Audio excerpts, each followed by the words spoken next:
விவரமறியாதவர் காக்கா உட்கார பணம்பழம் விழுந்தது என்று ஒரு காலத்தில் சொல்லுவார்கள்.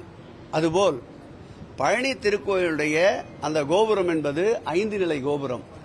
சுமார் 64 அடி உயரம் கொண்ட அந்த கோபுரம். அந்த கோபுரத்தை புனரமைக்கின்ற பணி கடந்த ஆண்டு நடைபெற்ற குடமுழுக்கு அன்று அந்த பணியும் ஒரு பணியாக ஏற்றுக்கொள்ளப்பட்டது. சுமார் 11 உபயதாரர்கள் அந்த பணியை, கரூர் மற்றும் திருச்சியை சார்ந்தவர்கள் அதற்கு உபயதாரர்கள். அதற்கு மொத்த செலவான நிதி 75 லட்சம்.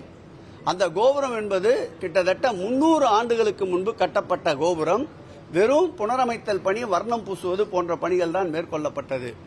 கடந்த 8வது மாதம் தொடர்ந்து 11, 12, 13, 14 ஆகிய தேதிகளில் பெய்த பெருமழையின் விடிவாக இடிதாங்கியின் பக்கத்திலே இருக்கின்ற ஒரு சிறிய சிற்பம் சேதமடைந்திருக்கின்றது. அது உடனடியாக துறையுடைய கவனத்திற்கு கொண்டு வரப்பட்டவுடன் ஆகம விதிகள் படி அதற்கு சம்பிரோஷண பூஜை செய்ய வேண்டியது இருக்கின்றது.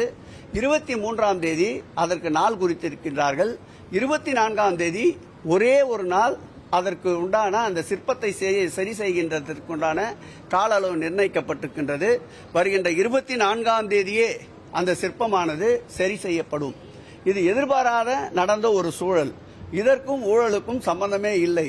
நடந்த நிகழ்ச்சி என்னவென்று அறியாமல், எதனால் இந்த நிகழ்ச்சி நடைபெறுது என்று தெரியாமல், அந்த பணிகளை மேற்கொண்டதற்குண்டான தொகை யாருடைய தொகை என்று தெரியாமல் அவசரப்பட்டு அரைவேக்காடுத்தனமாக எது நடந்தாலும் சின்ன பிரச்சனையை கூட ஊதி பெரிதாக்கி அதை மக்களிடையே ஒரு பதட்டத்தை கொண்டு சேர்ப்பதுதான் இன்றைய பாரதிய ஜனதாவுடைய வேலை.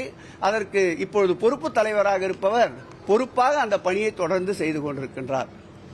இந்த உபயதாரர்கள் 11 பேர் என்று குறிப்பிட்டேனே, அதில் முன்னாள் அமைச்சர் விஜயபாஸ்கரும் ஒருவர். ஆகவே இதில் உபயதாரர்கள் நிதி என்றாலே எப்பொழுதுமே அவர்களாகத்தான் அந்த பணியை ஒப்பந்ததாரர் நியமித்து அந்த பணியை செய்வார்கள்.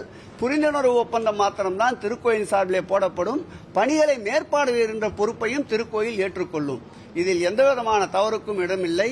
எதிர்பாராத இயற்கை சீற்றத்தினால் ஏற்பட்ட விளைவு என்பதை அவருக்கு அழுத்தம் திருத்தமாக தெரிவித்துக் கொள்கிறேன். குற்றம் சாட்டுவது என்று நினைக்கக்கூடாது.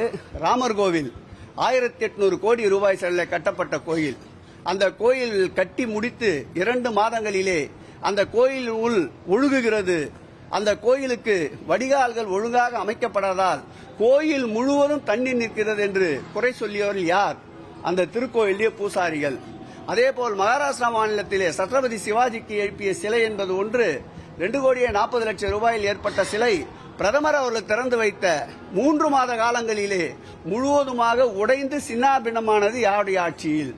பாராளுமன்ற கட்டிடம் 900 கோடி ரூபாய் செலவில் கட்டப்பட்ட பாராளுமன்ற கட்டிடத்தில் குடைபிடிக்க வேண்டிய ஒரு சூழல் ஏற்பட்டது யாருடைய ஆட்சியில்? யார் கட்டிய இந்த கட்டிடங்கள்? அதுபோல் தமிழகத்தில் எங்கும் நிலவவில்லை. ஏதாவது கிடைக்காதா என்று ஏங்கி திரிபவர்களுக்கு இது போன்ற ஒரு இயற்கையால் ஏற்படுகின்ற பிரச்சனைகளை பெரிதாக நினைக்கின்றார்கள். பக்தர்கள், தமிழக மக்கள் இந்த ஆட்சியினுடைய தரத்தை அறிந்துதான் நாடாளுமன்ற தேர்தலிலும் தரமில்லாத பாரதிய ஜனதாவை மக்கள் மன்றத்திலிருந்து ஒதுக்கி வைத்திருக்கிறார்கள்.